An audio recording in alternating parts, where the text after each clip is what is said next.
السلام علیکم، آپ دیکھ رہے ہیں ہورائزن نیوز ایچ ڈی۔ خبر شامل کرتے ہیں ساہیوال سے۔ ڈھیروں دعاؤں نیک تمناؤں کو سمیٹتے ہوئے ڈی پی او ساہیوال محمد کاشف اسلم نے اپنے عہدے کا چارج چھوڑ دیا۔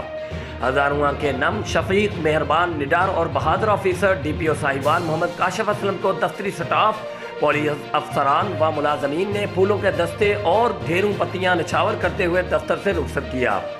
ٹرانسفر پوسٹنگ سروس کا حصہ ہے، حق و باطل کی جنگ ہمیشہ سے رہی ہے، بطور پولیس آفیسر آخری دم تک یہ جنگ لڑتے رہیں گے، ڈی پی او ساہیوال۔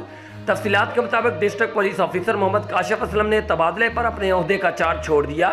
اس موقع پر S P investigation madam Shada Noreen, A S P city circle Suleman Zafar, D S P Saddar circle Abdul Rehman Asim, D S P investigation Mukhtar Joya, D S P head quarter Nadeem Yasin, D S P legal Aslam Hayat Jota, جملہ ایس ایچ اوز و دیگر police افسران، ملازمین، دفتری staff نے انہیں ڈھیروں دعاؤں، نیک تمناؤں کے ساتھ رخصت کیا۔ ہزاروں پولیس ملازمین نے انہیں نم اور غمگین آنکھوں سے رخصت کیا، پھولوں کے گلدستے اور ڈھیروں پتیاں نچھاور کرتے ہوئے دفتر سے سرکاری رہائش گاہ تک چھوڑا۔ انہوں نے اس موقع پر پولیس افسران و ملازمین سے خطاب کرتے ہوئے کہا کہ ٹرانسفر پوسٹنگ سروس کا حصہ ہے، حق و باطل کی جنگ ہمیشہ رہی ہے، بطور پولیس آفیسر آخری دم تک یہ جنگ لڑتے رہیں گے۔ رپورٹ محمد رضا، انچارج مینزگان، ہورائزن نیوز ایچ ڈی۔